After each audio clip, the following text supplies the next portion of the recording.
Bonne matinée, tu écoutes Biscotte, le podcast indécent qui croustille dans tes oreilles.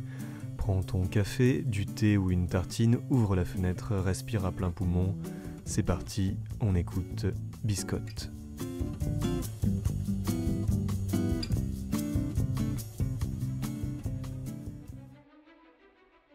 Tout est écrit, rien ne pourra changer. À moins que vous n'arriviez à déjouer le piège du destin, prouvez que votre âme est plus solide que les autres, et que vous deveniez un dieu parmi les hommes. Car de la Pythie qui crache des mots incompréhensibles au fond de son alcôve, aux fresques éternelles qui annoncent l'arrivée des démons des enfers, la prophétie va vous mettre à l'épreuve. Certains diront que la prophétie est le bon moyen pour le maître du jeu de pousser le joueur à aller dans le sens de l'intrigue, et il n'a pas tort. Comment décider de se barrer à l'autre bout de la ville pour s'amuser à faire du lancer de nains quand on sait que la ruelle, la région, le pays et pourquoi pas le monde risque de disparaître si la conjonction des astres arrive à son terme. La prophétie n'est cependant pas trop grossière lorsqu'elle sert surtout d'épée de Damoclès à faire pendouiller au-dessus du visage terrifié des personnages. Rien de mieux qu'un compte à rebours pour créer un peu de dynamisme. Aurez-vous la clé dorée du royaume de l'automne, juste à temps pour ouvrir le coffre du pangolin du destin ? Le problème de la prophétie résidera surtout dans sa récurrence. C'est bien gentil, mais il y a des prophéties partout. Laquelle faut-il choisir ? Celle du temple de l'eau qui annonce l'inondation du territoire, ou celle de celui du feu qui vous annonce que tout brûlera très bientôt pour rejoindre le Seigneur Rouge ? Une petite solution ? Ne choisissez pas. La prophétie, c'est avant tout un truc assez flou qui lance les gens sur la route et les force à agir.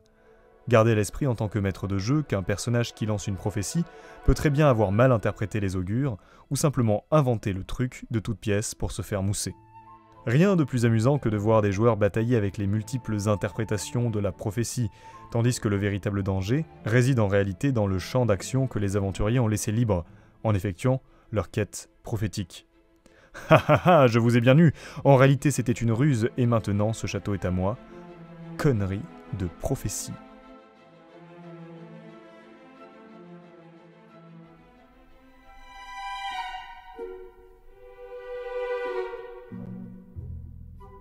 Ils sont sales, couverts de sueur, de mauvaise humeur. Ce sont les meilleurs mercenaires du continent.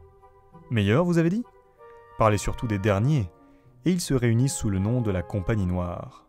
Ce livre de Glenn Cook a tout d'un polar noir dans le giron d'un monde de dark fantasy. Vous y suivrez les pérégrinations de cette troupe à la boussole morale complètement pétée. À un tel point qu'ils vont signer un contrat d'embauche avec le mal le plus sournois que le monde ait jamais connu et qui refait surface. La dame et ses asservis. Heureusement, il y a la prophétie, un vieux truc dingo qui annonce qu'une rose blanche détruira l'emprise de la dame.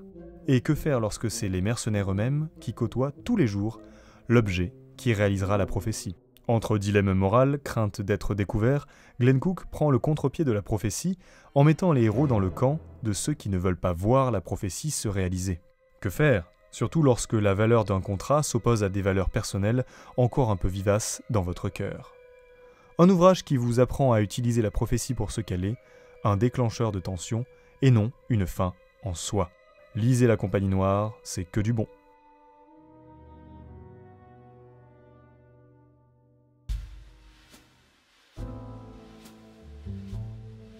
Dans l'épisode précédent, vous avez eu droit à un quiz sur la musique prophétie de Koyanis Katsi, une prophétie qui annonce l'avenir de notre loisir favori dans l'épisode à suivre.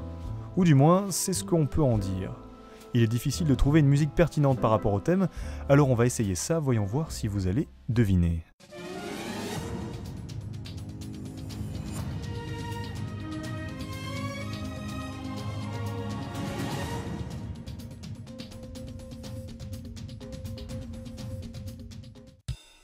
C'est ainsi que se termine notre épisode de Biscotte, mais rassurez-vous, on revient très bientôt.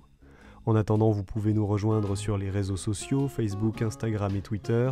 Biscotte est disponible également sur la plateforme Encore et bien d'autres plateformes de podcast, mais aussi sur YouTube.